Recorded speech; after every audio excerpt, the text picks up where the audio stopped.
الحمد لله نحمده ونستعينه ونستغفره ونؤمن به ونتوكل عليه ونعوذ بالله من شرور أنفسنا ومن سيئات أعمالنا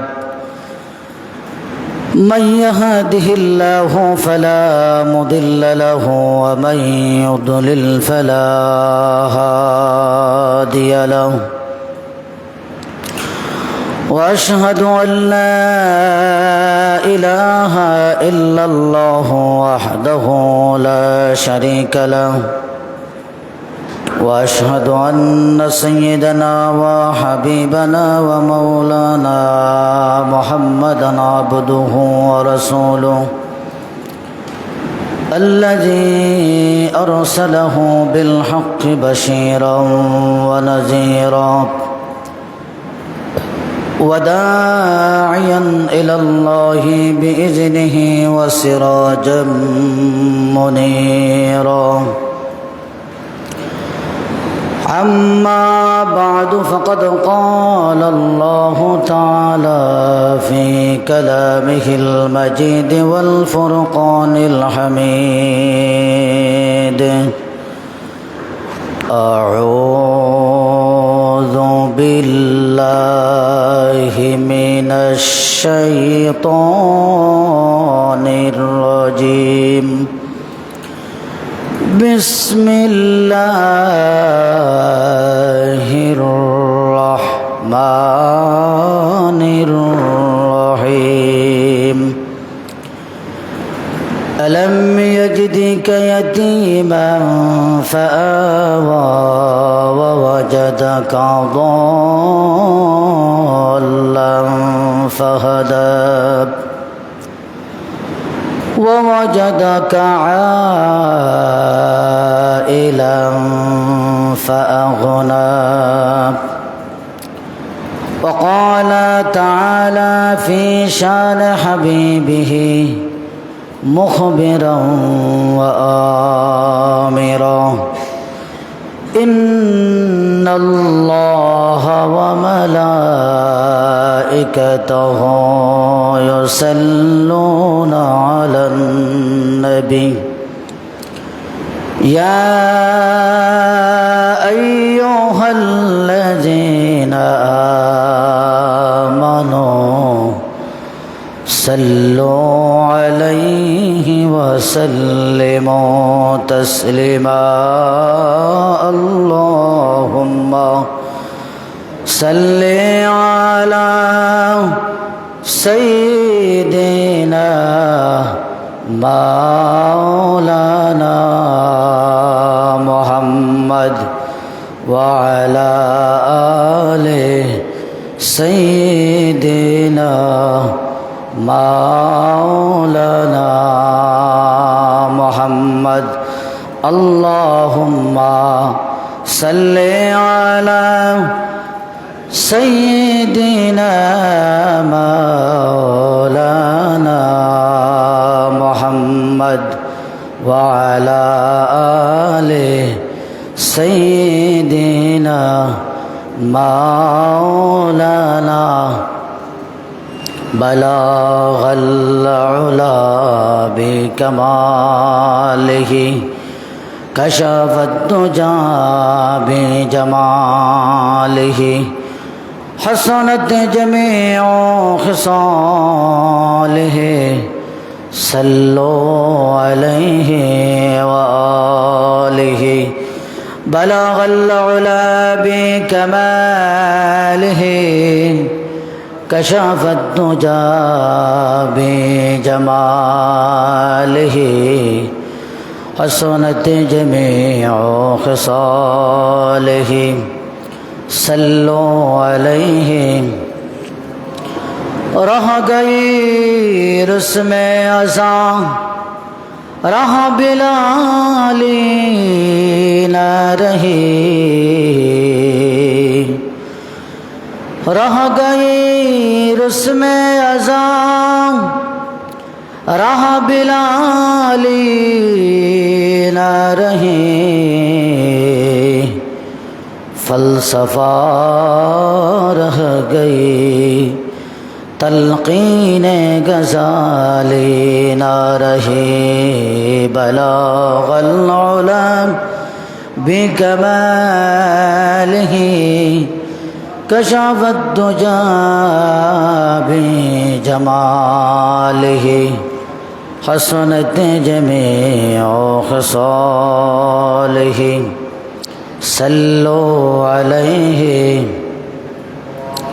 मोहम्मदेर नाम जो पेचिली, बुलबुली तू आगे, मोहम्मदेर नाम जो पेचिली, बुलबुली तू आगे। তাই কিরে তোর কণ্ঠেরি গান, তাই কিরে তোর কণ্ঠেরি গান, এমন মধুর লাগে ওরে, এমন মধুর লাগে। মোহাম্মদের নাম জপেছিলি, বুলবুলি তো আগে, মোহাম্মদের নাম জপেছিলি, বুলবুলি তো আগে। ওরে গোলাপ নিরিবিলি নবীর কদম চুয়েছিলি, ওরে গোলাপ নিরিবিলি নবীর কদম চুয়েছিলি, তার কদমের খুশবু আজো, তার কদমের খুশবু আজো, তোরা তোরে জাগে ওরে, তোরা তোরে জাগে। মোহাম্মদের নাম জপেছিলি, বুলবুলি তুই আগে, মোহাম্মদের নাম জপেছিলি, বুলবুলি তুই আগে। তাই কিরে তোর কণ্ঠেরি গান, তাই কিরে তোর কণ্ঠেরি গান, এমন মধুর লাগে ওরে, এমন মধুর লাগে। ওরে ভ্রমর তুই কি প্রথম চুমিছিলি নবীর কদম, ওরে ভ্রমর তুই কি প্রথম চুইছিলি নবীর কদম, গুনগুনিয়ে সেই কুশিকি, গুনগুনিয়ে সেই কুশিকি, জানাসের গুলবাগে ওরে, জানাসের গুলবাগে। মোহাম্মদের নাম জপেছিলি, বুলবুলি তুই আগে, মোহাম্মদের নাম জপেছিলি, বুলবুলি তুই আগে। ঐতিহ্যবাহী দিগলি রামপুর কেন্দ্রীয় জামে মসজিদে আগত সম্মানিত মুসল্লিয়ানে কেরাম, মুরব্বিয়ানে এজাম, নওজোয়ান ভাইরা, পর্দার অন্তরালে থাকা আমার সম্মানিতা মা এবং বোনেরা, মহান আল্লাহ রাব্বুল আলামিনের শাহী দরবারে লাখো কোটি শুকুর গুজারিশ হই যে মহান আল্লাহ রাব্বুল আলামিন আজকের এই শুক্রবারের দিন আমাদেরকে আল্লাহর পবিত্র ঘর মসজিদে আসার এবং বসার তৌফিক দিয়েছেন। আমরা আল্লাহ রাব্বুল আলামিনের শুকুর আদায় করি, সবাই পড়ি আলহামদুলিল্লাহ। আরেকটু জোরে সুরে পড়ি আলহামদুলিল্লাহ। আমরা গত শুক্রবারে যেই জায়গা থেকে আলোচনা শেষ করেছি, আল্লাহ রাব্বুল আলামিন যদি তৌফিক দান করেন আমরা সেই জায়গা থেকেই আবার শুরু করব। আমি গত শুক্রবারে বলেছিলাম যে মুহাম্মদুর রাসূলুল্লাহ সাল্লাল্লাহু আলাইহি ওয়াসাল্লামের আলোচনা আল্লাহ শুরু করেছিলেন রূহ জগতে। ঈসা আলাইহিস সালাতু ওয়াস সালাম পর্যন্ত আল্লাহর রসুলের আলোচনা হয়েছে। বিভিন্ন কিতাবে বিভিন্ন পয়গম্বরগণ আল্লাহর রসুলের আলোচনা করেছেন। শুধু আল্লাহর রসুলের আলোচনা পয়গম্বরগণ করেছেন তা নয়, তাওরাতে আল্লাহর রসুলের আলোচনা ছিল, জবুরে ছিল, ইনজিলে ছিল। যত আসমানি গ্রন্থ আল্লাহ নাজিল করেছেন প্রত্যেক গ্রন্থেই রাসূলুল্লাহর আলোচনা ছিল। সুবহানাল্লাহ বলুন। এই আলোচনা শুনতে শুনতে মক্কার কাফেররা, মদিনার ইহুদিরা রসুলকে এমনভাবে চিনত, ইয়ারিফুনাহুম কামা ইয়ারিফুনা আবনাহুম।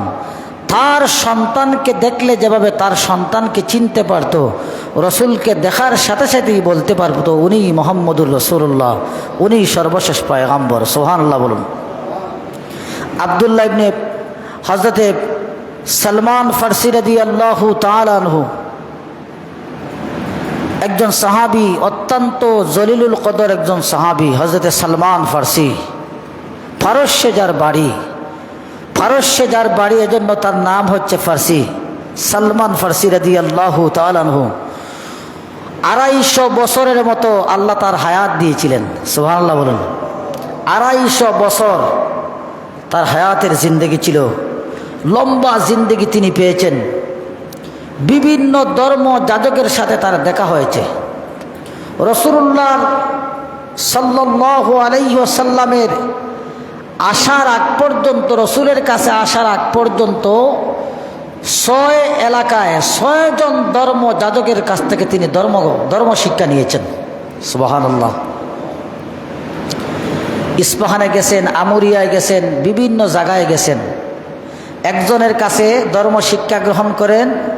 ওনার মৃত্যুর সময় ওনাকে বলেন, হে আমার উস্তাদ বা হে আমার শিক্ষক বা পাদ্রী, আমি এখন কোথায় যাব? উনি বলেন ওই জায়গায় যাও।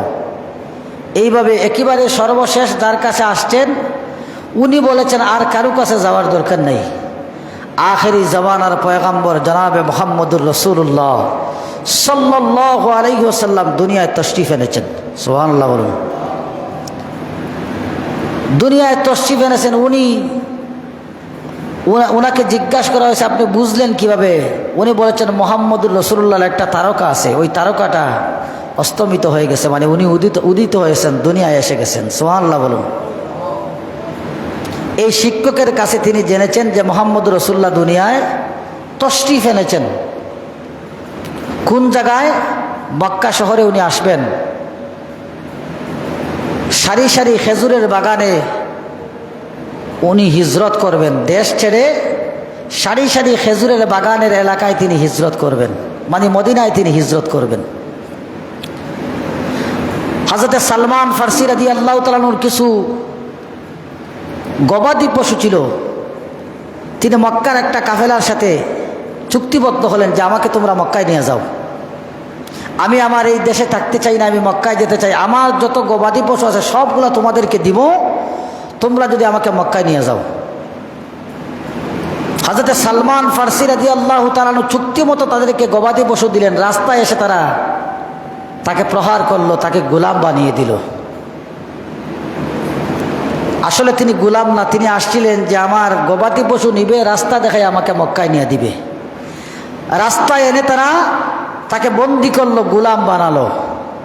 গোলাম বানানোর পরে মদিনার এক ইহুদির কাছে তারা বিক্রি করে দিল হযরতে সালমান ফারসিকে। হযরতে সালমান ফারসি রাদিয়াল্লাহু তাআলা আনহু মদিনায় অপেক্ষা করতেছেন, আল্লাহর রসুলের শুভ সংবাদ আসবে কখন তিনি মক্কা থেকে হিজরত করে মদিনায় আসবেন। আসার আগে তার উস্তাদকে জিজ্ঞেস করছেন, হুজুর হে আমার উস্তাদ, আমি মুহাম্মদুর রাসূলুল্লাহকে চিনব কিভাবে? তার পরিচয় কি? ওনাকে দেখলে চিনব কিভাবে? ওই পাদ্রী বলেছে মুহাম্মদুর রাসূলুল্লাহর 3টা নিদর্শন থাকবে। একটা হচ্ছে তাকে সদকা দিলে তিনি সদকা খাবেন না, সদকার মাল তিনি খাবেন না। 2 নম্বর তাকে হাদিয়া দিলে হাদিয়া খাবেন, হাদিয়া দিলে হাদিয়া খাবেন। 3 নম্বর তার পিঠের মধ্যে একটা ছোট্ট কালো একটা মোহরে নবুয়তের একটা শিল থাকবে, মোহরে নবুয়ত থাকবে তার পিঠের মধ্যে। এই তিনটা আলামত যদি পাও তাহলে তুমি বুঝবে উনি আখেরি জামানার পয়গম্বর মুহাম্মদুর রাসূলুল্লাহ। সুবহানাল্লাহ বলুন।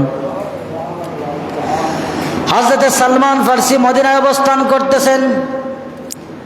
হঠাৎ একদিন গাছের মধ্যে খেজুরের বাগানে তিনি গাছ থেকে খেজুর ফাটতেছেন। তার মালিকের বাতিজা রাস্তা দিয়ে হাঁটতেছে আর বলতেছে, আখেরি জামানার পয়গম্বর মুহাম্মদুর রাসূলুল্লাহ মক্কা থেকে হিজরত করে মদিনায় আসছেন।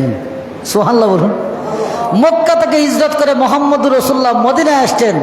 সালমান ফারসি গাছের উপরে ছিলেন, খেজুর গাছের উপরে লাফ দিয়া তিনি মাটির মধ্যে পড়ছেন। সুবহানাল্লাহ বলুন। মালিক তার পিঠের মধ্যে থাবা দিয়েছে, দিয়ে বলতেছে, সালমান তোমার কি হয়েছে? মক্কা থেকে মদিনায় মুহাম্মদ আসছে, তোমার কি হয়েছে? মালিককে বলতেছে, মালিক বুঝবে না, তুমি এই জ্বালা বুঝবে না। আমি যার জন্য আশিক হয়ে আজকে তোমার কাছে বন্দি আছি, তোমার গোলাম হয়েছি, বিশাল সম্পদ টাকা সত্ত্বেও আজকে গোলামীর জীবন গ্রহণ করছি ওই মুহাম্মদুর রাসূলুল্লাহর জন্যে। সুবহানাল্লাহ বলুন। তিনি কিছু খেজুর নিয়ে রাসূলুল্লাহর দরবারে হাজির হলেন। কিছু খেজুর নিয়ে রাসূলুল্লাহর দরবারে গেলেন। কয়টা শর্ত? তিনটে। একটা, সদকা দিলে খাবেন না। 2 নম্বর, হাদিয়া খাবেন। 3 নম্বর, মোহরে নবুয়ত থাকবে। হযরত সালমান ফারসি রাদিয়াল্লাহু তাআলা আনহু কিছু খেজুর নিয়ে রাসূলুল্লাহর দরবারে গেলেন। গিয়ে বললেন, ইয়া রাসূলুল্লাহ, আমার পক্ষ থেকে আপনাকে কিছু সদকা করলাম, এই সদকাগুলা গ্রহণ করুন। আল্লাহ রাসূল সদকা গ্রহণ করলেন, নিজে খেলেন না। তিনি বললেন, মুহাম্মদ, আমি নবী, আমি পয়গম্বর, আমার জন্য সদকা খাওয়া জায়েজ নয়। তিনি নিজে খেলেন না, সাহাবায়ে কেরামদের মধ্যে বন্টন করে দিয়া দিলেন, গরিবদের মধ্যে। সুবহানাল্লাহ। সালমান ফারসি বললেন, আমার 3 শর্তের মধ্যে প্রথম শর্ত পাওয়া গেছে, উনি আখেরি জামানার পয়গম্বর হবেন। পরে আরেকদিন আরো কিছু খেজুর নিয়ে গেলেন। দ্বিতীয় দিন আরো কিছু খেজুর নিয়ে গেছেন। যাওয়ার পরে নিয়ে বলতেছেন, ইয়া রাসূলুল্লাহ, আজকে আপনার জন্য হাদিয়া নিয়ে এসেছি, আজকে আপনার জন্য কিছু খাজুর হাদিয়া নিয়ে এসেছি। আল্লাহর রাসূল নিজে খাইলেন, সাহাবায়ে কেরামদের মধ্যে বন্টন করে দিয়া দিলেন। সুবহানাল্লাহ। এবার সালমান ফারসি চিন্তা করলেন, তৃতীয়টা দেখা যায় কিনা। আল্লাহ রাসূল সামনে দিয়ে হাঁটতেছেন, পিছনে হযরত সালমান ফারসি। তার চিন্তা হলো মোহরে নবুয়ত দেখবেন। মোহরে নবুয়ত দেখার জন্য তিনি চিন্তা করতেছেন। আল্লাহ রসুলের গায়ে চাদর ছিল, চাদরটা লামায়ে দিয়েছেন একটু। সুবহানাল্লাহ বলুন। আল্লাহ রসুলের গায়ে চাদর ছিল, চাদরটা একটু লামায়ে দিয়েছেন আর বলতেছেন, সালমান, তোমার চোখ ভরে, তোমার নয়ন জুড়ে দেখুন, আমার মোহরে নবুয়ত তালাশ করতে চাই, মোহরে নবুয়ত আমার পিঠের মধ্যে আল্লাহ দিয়া দিয়েছেন। হযরত সালমান ফারসি রাদিয়াল্লাহু তাআলা বলেন, আশহাদু আল্লা ইলাহা ইল্লাল্লাহ ওয়া আশহাদু আন্না মুহাম্মাদান আবদুহু ওয়া রাসূলুহু। সুবহানাল্লাহ বলুন। তো রাসূলুল্লাহর পরিচয় হাজার হাজার মাইল দূর থেকে ইহুদিরা জানতে পারতো রাসূল আসছেন দুনিয়ায়। সুবহানাল্লাহ বলুন। আমরা আজকে আলোচনা করব রাসূলুল্লাহর মায়ের রেহেমের মধ্যে, পেটের মধ্যে যখন ছিলেন, অনেক মুজিজা আল্লাহ বের করেছেন রাসূলুল্লাহর মাধ্যমে। অনেক অলৌকিক ঘটনা রাসূলুল্লাহর মায়ের কাছ থেকে প্রকাশ পেয়েছে। আল্লাহ রাব্বুল আলামিন বলেন, আলাম ইয়াজিদিকা ইয়াতীমান ফাআওয়া ওয়া ওয়াজাদাকা দাল্লান ফাহাদা ওয়া ওয়াজাদাকা আইলান ফাআগনা। আল্লাহ রাসূলুল্লাহ এতিম হওয়ার কথা কোরআনে কারিমে আল্লাহ আলোচনা করেছেন। আলাম ইয়াজিদকা ইয়াতীমান ফাআওয়া, আমি কি তোমাকে এতিম অবস্থায় পাইনি, তারপরে কি আমি রক্ষণাবেক্ষণ করিনি, সহায়তা করিনি? রাসূলুল্লাহকে আল্লাহ এতিম অবস্থায় পেয়েছেন। মায়ের গর্ভে যখন 6 মাস বয়স রাসূলুল্লাহ, তখন বাবা ইন্তেকাল করেন। মায়ের রেহেমের ভিতরে যখন রাসূলুল্লাহর বয়স 6 মাস, 6 মাসের বাচ্চা রাসূলুল্লাহর বাবা আব্দুল্লাহ দুনিয়া থেকে চলে যান। রাসূলুল্লাহ এতিম হয়ে যান মায়ের গর্ভে থাকাকালীন অবস্থায়। রাসূলুল্লাহর মা হযরত আমেনা, রাসূল পাক সাল্লাল্লাহু আলাইহি ওয়াসাল্লাম নিজে বলেন, আনা দাওয়াতু আবি ইব্রাহিম, وبشرت عيسى ورؤية أمي التي رأيت রাসূল পাক সাল্লাল্লাহু আলাইহি ওয়াসাল্লাম বলেন, আমি আমার পিতা ইব্রাহিমের দোয়াল ফসল, আমি আমার পিতা ইব্রাহিমের দোয়ার ফসল, আমি হযরতে ঈসা আলাইহিস সালাতু ওয়াস সালামের শুভ সংবাদ, আমি আমার মা হযরতে আমেনার দেখা স্বপ্ন, এই তিনটার বাস্তবতা হচ্ছে আমি মুহাম্মদুর রাসূলুল্লাহ সাল্লাল্লাহু আলাইহি ওয়াসাল্লাম।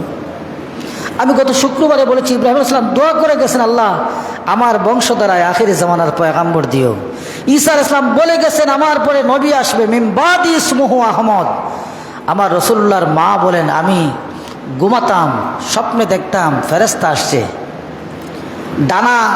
ডানাওয়ালা ফেরেশতা আমার ঘরে ঢুকতেছে, আমার গায়ে, আমার সামনে এসে বলতেছে, ইন্নাকি কদ হুমিলতি বিসাইয়্যিদিল আলামিনা ওয়া খায়রিল বারিয়া, হে আমেনা তোমার গর্বে আখিরি জামানার পয়গম্বর মুহাম্মদুর রাসূলুল্লাহ আছে। সুবহানাল্লাহ বলুন।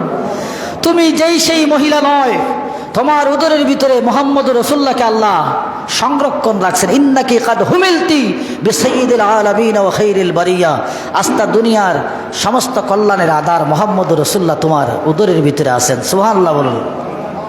তোমার সন্তান যখন দুনিয়া আসবে, তোমার সন্তানের নাম রাখবে মোহাম্মদ। সুবহানাল্লাহ বলুন। আগেই আল্লাহ স্বপ্নের মাধ্যমে রাসূলুল্লাহর মাকে ইনফরমেশন দিয়েছেন, তোমার গর্বে আছে মোহাম্মদ রাসূলুল্লাহ, নাম যখন দুনিয়া আগমন করবে নাম রাখবে মোহাম্মদ। সুবহানাল্লাহ বলুন। শুধু তাই না, হযরতে আমেনা যখন রাসূল পাক সাল্লাল্লাহু আলাইহি ওয়াসাল্লাম তার গর্বের ভিতরে মায়ের উদরে যখন রাসূল পাক সাল্লাল্লাহু আলাইহি ওয়াসাল্লাম ছিলেন, আমেনা যে রাস্তা দিয়ে হেঁটে যেতেন রাস্তার মধ্যে সুগন্ধি ছড়িয়ে পড়ত। সুবহানাল্লাহ বলুন। রাস্তা দিয়া সুগন্ধি ছড়িয়ে পড়ত।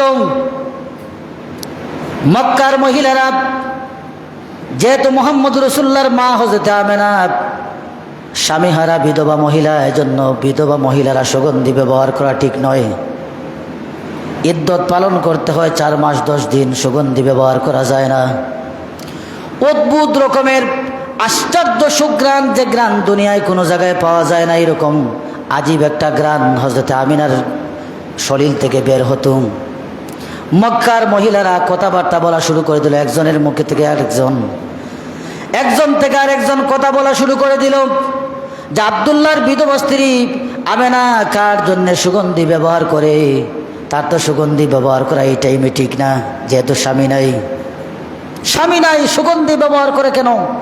একজনের মুখ থেকে আরেকজন এইভাবে একজন করে রাসূলুল্লাহর দাদা হযরতে আব্দুল মুত্তালিবের কাছে এই সংবাদ চলে আসলো। আব্দুল মুত্তালিব মক্কার সর্দার, খানায়ে কাবার মুতল্লি, মক্কার সর্দার, ডাকছেন রাসূলুল্লাহর মাকে, আমেনা একটু আসো। মা, তুমি বিধবা মহিলা, তোমার গর্ভে একটা সন্তান আছে, তুমি সুগন্ধি ব্যবহার করে রাস্তায় হাঁটো, মক্কার মহিলারা বিভিন্ন কটু কথা বলে, আমরা তো লজ্জায় পড়ে যাই, আমরা তো মক্কার সর্দার মানুষ হয়ে সর্দার মানুষের ঘরের মহিলা যদি ইদ্যত পালন না করে আমরা মুখ দেখাবো কিভাবে, সমাজকে আমরা কি বলবো? অভিযোগ করছেন তিনি, তাকে বলতেছেন। হযরত আমিনা বলেন, আব্দুল মুত্তালিব, আমি মক্কায় যখন রাস্তা দিয়ে হাঁটি আমি কোনো সুগন্ধি ব্যবহার করি না। আমার গর্ভে যখন মুহাম্মদুর রাসূলুল্লাহ, যেই দিন থেকে আমার গর্ভে সন্তান এসেছে, এই দিন থেকে আমি যেই রাস্তা দিয়ে হাঁটি ওই রাস্তায় সুগন্ধের বন্যা প্রবাহিত হতে থাকে। আমি যে পানি দ্বারা গোসল করি ওই গোসলের পানির মধ্যে সুগন্ধ হয়ে যায়, যে পাত্রে হাত দিই, যেই জায়গায় হাত দিই ওই জায়গায় সুগন্ধ হয়ে যায়। সুবহানাল্লাহ বলুন। আমি সুগন্ধ ব্যবহার করি না, আমি হাঁটলেই সুগন্ধ চলে, সুগন্ধের বন্যা তুফান শুরু হয়। হযরত আমিনা বলেন, শুনেন, শুধু এটা নয়, আরো আছে। কুয়া থেকে আমি পানি তুলতে যাই, কুয়ার পানি নিচে থাকে, আমি কুয়ার পারে যখন যাই অটোমেটিকলি কুয়ার পারে দাঁড়ালেই কুয়ার পানিগুলো নিচ থেকে অটোমেটিকলি উপরে চলে আসে। সুবহানাল্লাহ। মক্কার মহিলারা খবর দেয়, আমি কখন মক্কার মহিলারা খবর নিতে থাকে আমি কখন কুয়ার পাড়ে যাই। যখনই আমি কুয়ার পাড়ে যাই মক্কার মহিলারা লাইন ধরে চলে আসে, এসে বলতে থাকে, আমিনা গো, তোমার পানি নেওয়ার দরকার নাই, তুমি কুয়ার পাড়ে দাঁড়িয়ে থাকো, তোমার পানি আমরা বাড়িতে পৌঁছে দিব। তুমি যতক্ষণ কুয়ার পাড়ে থাকবে ততক্ষণ কুয়ার পানি নিচে নামবে না। সুবহানাল্লাহ। তুমি কুয়ার পাড়ে থাকো, তোমার পানি বহনের দরকার নাই, আমরা তোমার ঘরের কাজ করে দিব। তুমি থাকলেই তো কুয়ার পানি উপরে থাকবে, তুমি চলে গেলেই তো কুয়ার পানি আবার চলে নিচে চলে যায়। সুবহানাল্লাহ। এইভাবে রসুল্লাহর মায়ের গর্বে যখন রসুল্লাহ ছিলেন, মুজিজা প্রকাশ পেতে লাগলো। রসুল্লাহর মা রাস্তা দিয়ে হাঁটলে শুনতেন কে যেন বলতেছে, আসসালাতু আসসালামু আলাইকা ইয়া উম্মি মুহাম্মদ, হে মুহাম্মদ রসুল্লাহর মাতা, তোমার উপর শান্তি বর্ষিত হোক। সুবহানাল্লাহ। পাথরগুলো শক্ত পাথর নরম হয়ে যেত আমার হাঁটার, যাতে আমার কষ্ট না হয়। সুবহানাল্লাহ। আমার যাতে কষ্ট না হয় এজন্য পাথর নরম হয়ে যেত। সুবহানাল্লাহ। রসুল্লাহর জন্মের আগে মক্কায় দুর্ভিক্ষ দেখা দিয়েছিল। জন্মের 5 থেকে 7 বছর আগে মক্কায় দুর্ভিক্ষ দেখা ছিল। রসুল্লাহ যে বছর জন্মগ্রহণ করলেন, ও আইনাতিস সিমারু ও আদনা সাজারুলিল জানি জানা, মক্কার যত ফলমান গাছ ছিল সবগুলা গাছে তার ক্যাপাসিটির অধিক ফল ধারণ করলো। সুবহানাল্লাহ বলুন। শুধু ফল ধারণ করে নাই, ফলের বারে ডালগুলো একেবারে মাটির মধ্যে শুয়ে পড়লো। সুবহানাল্লাহ বলুন। গাছগুলা বোঝাতে লাগলো আজকেই তো আমার খুশির দিন, আখেরে জামানার পয়গাম্বর আমার দুনিয়ায় তাশরিফ নিবেন, আজকেই তো ফল দেওয়ার আসল সময়, সিজন তো এখনই যায়। রাসূলুল্লাহর উসিলায় আজকে আমার যত ক্যাপাসিটি আছে ক্যাপাসিটির বেশিও আমি ফল দেওয়ার চেষ্টা করব। সুবহানাল্লাহ বলুন। এজন্য রাসূলুল্লাহর মা যখন গর্ভবতী ছিলেন ওই সময় রাসূলুল্লাহর মায়ের কাছ থেকে বিভিন্ন ধরনের মুজিজা আল্লাহর রসুলের উসিলায় প্রকাশ পেতে থাকে। রসুল পাক সাল্লাল্লাহু আলাইহি ওয়াসাল্লামের যেদিন জন্ম হলো, জন্মের সময়টা অত্যন্ত মিডিয়াম সময় আল্লাহ দিয়েছেন, না দিন না রাত্রি। সুবহ সাদিক মানে দিন, রাতের শেষ, দিনের শুরু। সুবহ সাদিকের টাইমে আল্লাহ দিয়েছেন, এর মানে দিন যেন না বলতে পারে আমার দিনে রসুল্লাহ এসেছেন, রাত যেন না বলতে পারে আমি একাই রসুলকে পেয়েছি রাতের বেলা না। উভয়ের মিলনস্থলে আল্লাহ, দিন এবং রাতের মিলনস্থলে আল্লাহ রব্বুল আলামিন আমার রসুলকে দুনিয়ায় দিলেন। হযরত আমিনা বলেন, আমার অন্য মহিলা যেভাবে প্রসব বেদনায় ছটফট করতো, আমার এরকম কোনো প্রসব বেদনায় ছটফট করি নাই।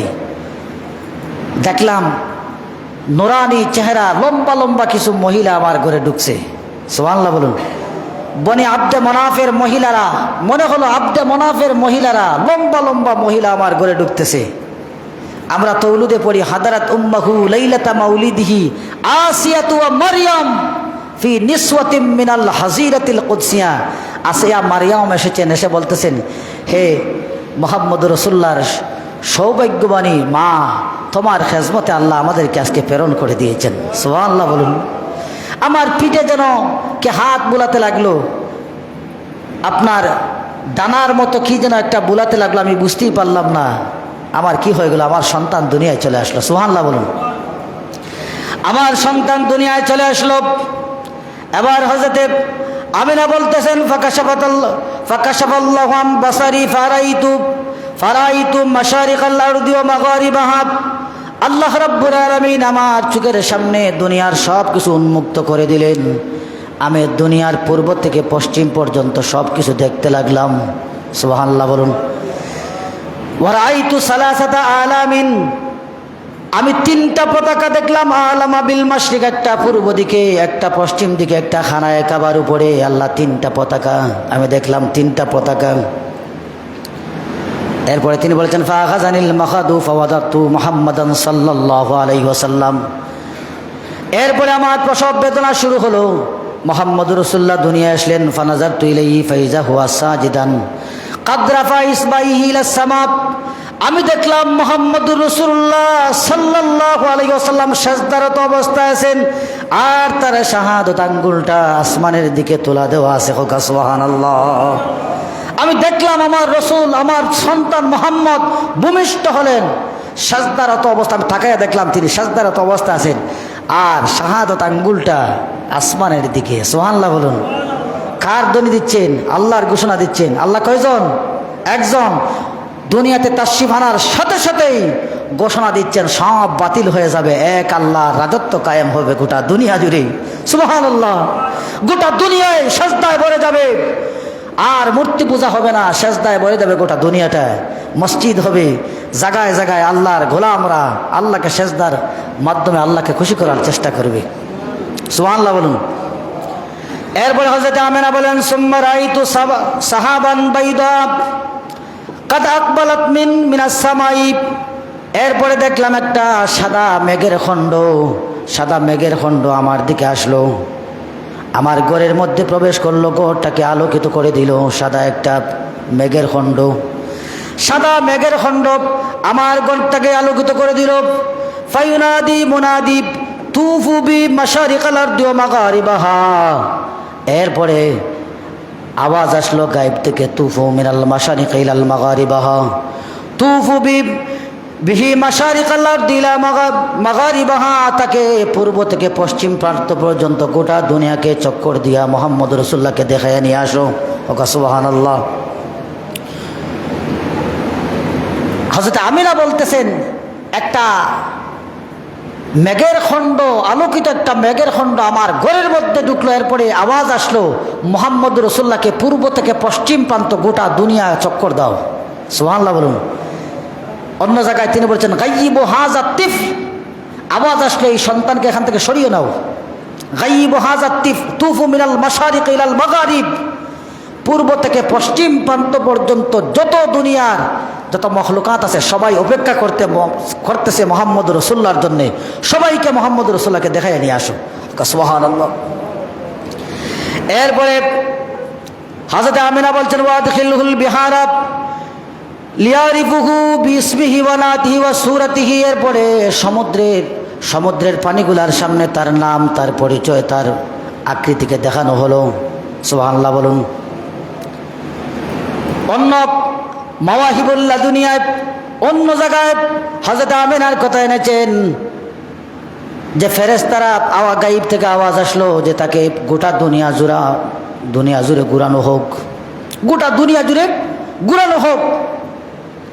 এরপরে বলা হলো যে ওয়ারিদু আলাইয়া কুল্লা রূহানি মিনাল ইনসি ওয়াল জিন্নি ওয়াল মালাইকাতি ওয়াত তুয়ুরি ওয়াল ওহুশ। মুহাম্মদ রাসূলুল্লাহর ভিতরে মানুষের জ্ঞান, জিনের জ্ঞান, ফেরেশতার জ্ঞান, পশুপঙ্খির জ্ঞান, জীবজন্তুর যত জ্ঞান আছে সবগুলা জ্ঞান মুহাম্মদ রাসূলুল্লাহর ভিতরে ঢুকায় দাও। সুবহানাল্লাহ বলুন। ওয়ারিদু আলাইয়া কুল্লা রূহানি মিনাল ইনসি ওয়াল জিন্নি ওয়াল মালাইকাতি ওয়াত তুয়ুরি ওয়াল ওহুশ। সবগুলা জ্ঞান মুহাম্মদ রাসূলুল্লাহর ভিতরে ঢুকে দেয়। এই জন্য রাসূলের পাক সাল্লাল্লাহু আলাইহি ওয়াসাল্লাম মানুষের ভাষা বুঝতে পারতেন, ফেরেশতার ভাষা বুঝতেন, জিনের ভাষা বুঝতেন, পশুপঙ্খির ভাষা বুঝতেন, জীব জানোয়ারের ভাষাও রাসূলুল্লাহ বুঝতে পারতেন। কথা ঠিক কিনা? বুঝতে পারতেন। এরপরে হযরত আমিনা বলতেছেন,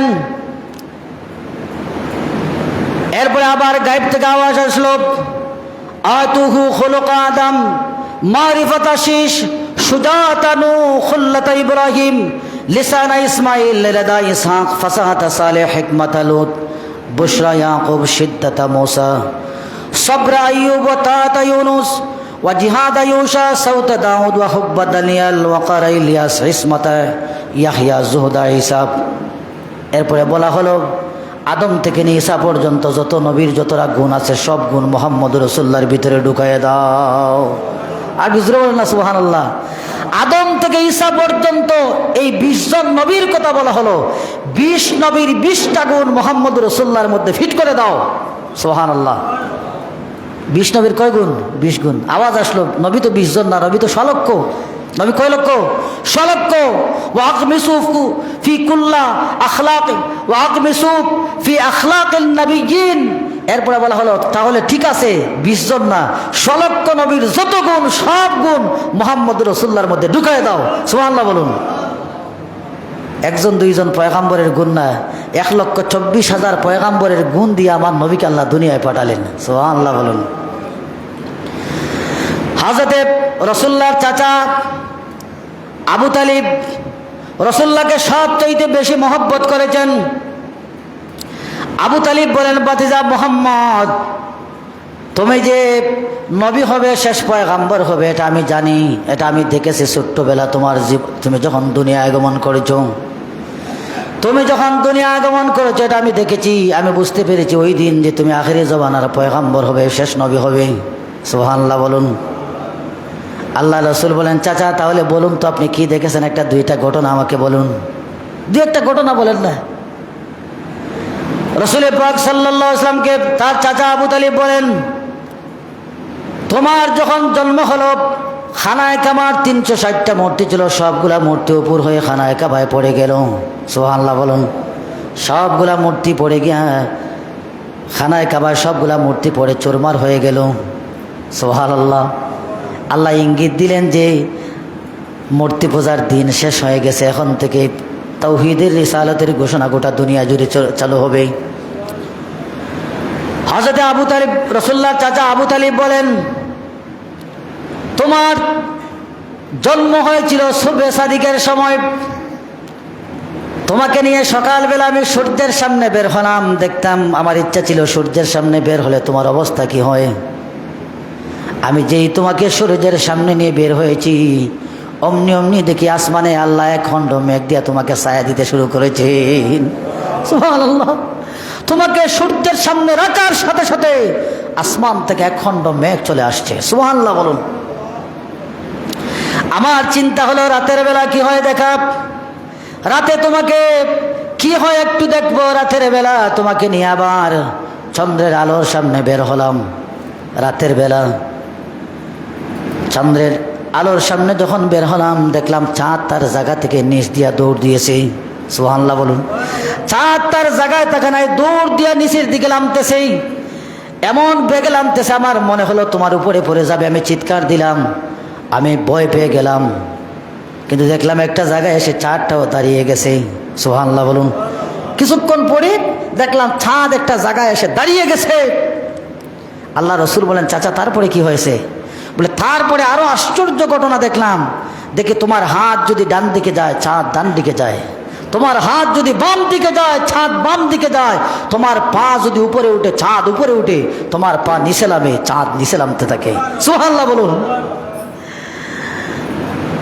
আল্লাহ রসুল বলেন, চাচা আপনি কি জানেন চাঁদ কি বলেছে? চাঁদ তখন কি বলেছিল আপনি কি জানেন? আবু তালিব বলেন, বাতিজা চাঁদ তখন কি বলেছে আমি জানি না। আল্লাহ রসুল বলেন, চাঁদ ওয়ুগান্নিনি ওয়ুহাকিনি মিনাল বুকা, চাঁদকে আল্লাহ রাব্বুল আলামিন আমার খেলার সাথী বানিয়ে দিয়েছিলেন। আমার মায়ের যাতে কষ্ট না হয় কাজ করতে, জন্য চাঁদকে আল্লাহ রাত্রিবেলা আমার খেলার সাথী বানিয়ে দিয়েছেন। সুবহানাল্লাহ। আমরা জেলা হইনানি সাত মামা হইয়া রাখি বা চেন্তরে খান্দন থাকি বল করার লাগি, আল্লাহ চাঁদকে রাসূলুল্লাহর খেলার সাথে বানিয়ে দিয়েছেন আমার মোহাম্মদের যাতে কষ্ট না হয়, তার মায়ের যাতে কষ্ট না হয়। চাঁদ তুমি মোহাম্মদ রাসূলুল্লাহর সাথে খেলাধুলা করতে থাকো। সুবহানাল্লাহ বলুন। এজন্য আমার রসুল দুনিয়া আগমন করা আশ্চর্যজনক। জন্ম তো সবারই হয়েছে, কিন্তু রাসূলুল্লাহর জন্মের সাথে কারো জন্মের কোনো তুলনা হয় না। ইবনে আব্বাসের রওয়ায়াত, ইবনে আব্বাস ইবনে আব্দুল মুত্তালিব قال ولد رسول الله صلى الله عليه وسلم مختونا مسرورا يعني مقطوع السرته। রাসূলকে আল্লাহ রাব্বুল আলামিন খতনা করা অবস্থায়, একেবারে পবিত্র খতনা করা অবস্থায় দুনিয়ায় আল্লাহ প্রেরণ করলেন। সুবহানাল্লাহ বলুন। দুনিয়ায় যত মানুষ আসছে সবার খতনা হয় দুনিয়ায়, আল্লাহ রসুলের লজ্জাস্থানে যাতে কারো হাত না পড়তে পারে, এজন্য আল্লাহ ওখান থেকেই হেফাজতের ভিতরে আল্লাহ রেখে দিয়েছেন। রসুলকে খতনা করা অবস্থায় দুনিয়ায় পেশ করছেন। সুবহানাল্লাহ বলুন। শুধু তাই না, পারস্যের 1000 বছরের আগুন রাসূলুল্লাহর জন্মের সাথে সাথে পারস্যের আগুন তারা জ্বালিয়ে, অগ্নি পূজকরা আগুনই পূজা করত, সব আগুন একসাথে লিমে গেছে। সুবহানাল্লাহ বলুন। পারস্যের যত অগ্নি উপাসকরা আগুন জ্বালিয়ে রাখছিল, পারস্যের 120 বছরের প্রায় দীর্ঘদিনের আগুন জ্বলে পুড়ে ছাই হয়ে গেল। সুবহানাল্লাহ বলুন। বিভিন্ন রাজা বাদশার রাজ সিংহাসনগুলো কেঁপে উঠলো। সুবহানাল্লাহ বলুন। রাজ সিংহাসনগুলো কি হলো? কেঁপে উঠলো। যে মোহাম্মদ রসুল্লাহ চলে আসছেন, জালিম আর জুলুমের দিন শেষ হয়ে গেছে। ওয়াইনাতি সিমারু আদনা শাজারুল জানি জানাব নাতাকাত বিহামলিহি কুল্লু দাব্বাতিল লিকুরাইশি বিফিসায়াল সুনিল আরাবিয়া। রসুল্লাহর যেদিন জন্ম হলো, রসুল্লাহর জন্মের দিন কুরাইশের যত পশু যত গৃহপালিত প্রাণী ছিল সবগুলার জবান খুলে গেল। সুবহানাল্লাহ বলুন। সবগুলার জবান ওয়ানাতাকাত বিহামলিহি কুল্লু দাব্বাতিল লিকুরাইশি বিফিসায়াল সুনিল আরাবিয়া। তারা একটা আরেকটার সাথে কথা বলা শুরু করে দিল। আখির জামানার পয়গম্বর মোহাম্মদ রাসূলুল্লাহ দুনিয়া আসতেছেন। ওয়াতাবাশারাত উহুশুল মাশারিক ওয়াল মাগারিব ওয়াদ দাওয়াবুহাল বাহরিয়া। পূর্ব প্রান্তের প্রাণীগুলো পশ্চিম প্রান্তের প্রাণীগুলোকে বলতে লাগলো আখির জামানার পয়গম্বর দুনিয়া আসতেছেন। সুবহানাল্লাহ বলুন। শুধু তাই না, এমনকি সাগরের প্রাণীগুলো একটা আরেকটাকে সুসংবাদ দিল মোহাম্মদ রাসূলুল্লাহ আজ দুনিয়া আগমন করছেন। এজন্য আমার প্রিয় হাজিরিন, রাসূলুল্লাহ মায়ের গর্ভে যখন ছিলেন তখনও রাসূলুল্লাহর মায়ের পক্ষ থেকে কাছ থেকে আল্লাহ মোহাম্মদ রাসূলুল্লাহর মুজিজা প্রকাশ করেছেন। রাসূলুল্লাহ দুনিয়া আসার সাথে সাথেও মুজিজা প্রকাশ হয়েছে, আসার পর থেকেও মুজিজা শুরু হয়েছে এবং শেষ নেই। একেবারে রাসূলুল্লাহ দুনিয়ায় যতদিন ছিলেন হাজার হাজার মুজিজা রাসূলের কাছ থেকে আল্লাহ রাব্বুল আলামিন প্রকাশ করেছেন। তো আমার প্রিয় হাজিরিন, এজন্যে আমরা এইটুকু আজকে আলোচনা করলাম। আমরা ইনশাআল্লাহ আগামী সপ্তাহে রাসূলুল্লাহর বাল্যকাল, ইসলাম পূর্ব আগ পর্যন্ত রাসূলুল্লাহর কর্মকাণ্ড আমরা আলোচনা করব। অল্প অল্প, সবগুলো আলোচনা করা যাবে না। একটা বিষয় কথা বলা অত্যন্ত জরুরি আমি মনে করতে, জন্য আমরা এই আলোচনা শেষ করে দিলাম। আমাদের দেশে আপনারা দেখতেছেন বিভিন্ন জায়গায় মাজারের উপর হামলা হচ্ছে। দেখছেন না? কথা বলেন আপনারা, দেখছেন না? বিভিন্ন জায়গায় মাজার ভাঙ্গা হচ্ছে, বিভিন্ন জায়গায় মাজারকে ধ্বংস করে দেওয়ার আহ্বান করা হচ্ছে। কথা ঠিক কিনা? আপনারা দেখতেছেন, শুনতেছেন। এই ভারতীয় উপমহাদেশে কোনো দল, কোনো সংগঠন ইসলাম প্রচার করে নাই, ইসলাম প্রচার করেছেন মাজারওয়ালারা। কথা ঠিক কিনা?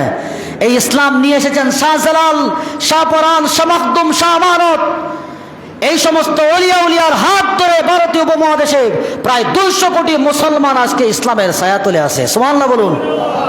কার মাধ্যমে? আল্লাহর ওলিদের মাধ্যমে। এখানে সুলতান সালাউদ্দিন এখানে গুরানি আসে নাই, বখতিয়ার কুতুবউদ্দিন, বখতিয়ার কাকি, এদের মাধ্যমে ইসলাম এসেছে ভারতবর্ষে। হযরতে খাজা গরিবে নওয়াজ, খাজা মঈনুদ্দিন চিশতির কারণে লক্ষ লক্ষ কোটি কোটি মানুষ আজকে ইসলামের ছায়াতলে আশ্রয় গ্রহণ করেছে। কথা ঠিক কিনা? আরবের কিছু ভূখণ্ডে, পৃথিবীর কিছু অংশে ইসলামের বীর সেনানীরা, ইসলামের বীর যোদ্ধারা বিভিন্ন জায়গায় ইসলাম প্রচার করেছেন, কিন্তু ভারতীয় উপমহাদেশে সাহাবা একরামদের মিশন আসে নাই। আল্লাহর ওলিদের মিশন ভারতীয় উপমহাদেশের বিভিন্ন এলাকায় আসছে, বাংলাদেশে আসছে, পাকিস্তানে আসছে। এই সমস্ত দেশগুলো কোনো দল আর কোনো হুজুরদের মাধ্যমে প্রতিষ্ঠা হয় না। এই সমস্ত দল, এই সমস্ত দেশগুলো ইসলামের জন্য আবাদ হয়েছে আল্লাহর ওলিদের রক্তের বিনিময়ে। কথা ঠিক কিনা? বিভিন্ন রাজা বাদশারা 700 বছর আমরা ভারতবর্ষ মুসলমানরা শাসন করেছে, প্রায় 700 বছর। মোহাম্মদ বিন কাসেম শুরু করেছিলেন, আর ভারতবর্ষের সর্বশেষ ভারতের প্রেসিডেন্ট নবাব সিরাজউদ্দৌলা, মোহাম্মদ বিন কাসেম থেকে নবাব সিরাজউদ্দৌলা পর্যন্ত প্রায় 800 বছর মুসলমানরা ভারতবর্ষ শাসন করেছে। মুসলমান বানাতে পারে নাই, তারা শাসন করেছে, দেশ দখল করে। আল্লাহর ওলিদেরকে বলেছেন আপনারা ঢুকেন, সুফি সাধকদেরকে বলেছেন আপনারা ঢুকেন, মানুষদেরকে ইসলামের ভিতরে ঢুকান। সুবহানাল্লাহ বলুন। তাদের হাত ধরে এক হাতে কোরআন, আরেক হাতে জায়নামাজ। তারা তো অস্ত্র নিয়ে আসে নাই, হাতে তসবিহ ছিল, কাঁধে জায়নামাজ ছিল, মুখে লা ইলাহা ইল্লাল্লাহ তাকবীর ছিল, আর মাথায় টুপি, পরনে আলখেল্লা লম্বা জুব্বা পরে মুসলমান মানুষদেরকে, ইহুদি খ্রিস্টানদেরকে তরবারিদের আঘাত করেন নাই। হাতের তসবিহ দিয়া, কাঁধের জায়নামাজ দিয়া, মাথার টুপি দিয়া, মুখের বাসা দিয়া লক্ষ লক্ষ মুসলমানদেরকে ইসলামের সুনিতল ছায়াতলে তারা প্রবেশ করাইছেন। কথা ঠিক কিনা? আজকে মাজার ভাঙ্গার এক ধরনের একটা হুলস্থুল শুরু হয়েছে বাংলাদেশে। মাজার কারা ভাঙ্গে? মাজার 3 শ্রেণীর মানুষ আজকে মাজার দখল করে আছে। 3 শ্রেণীর মানুষ মাজার বিরোধী, বুঝবেন ভালো করে। 3 শ্রেণীর মানুষ, এটা অরিজিনাল হকপন্থী মাজার বিরোধী। এক শ্রেণী যারা গাঞ্জুরি, যারা গাঞ্জা খায় যা মাজারের পক্ষে না, এরা তাদের মিশন তারা পরিচালনা করার জন্য সব গাঞ্জুরি এক জায়গায় যাতে দলা হতে পারে এজন্য তারা এখানে আড্ডাখানা বানাইছে। আরেক শ্রেণী মাজারকে কেন্দ্র করে তার পেটের ব্যবস্থা করতেছে। আরেক শ্রেণীর মানুষ আজকে যারা মাজারের বিরুদ্ধে অবস্থান করছে, ওরা মাজারকে সহ্য করতে পারে না, কথা ঠিক কিনা? ওরা মাজার সহ্য করতে পারে না, এজন্য মাজার ভাঙতে চায়।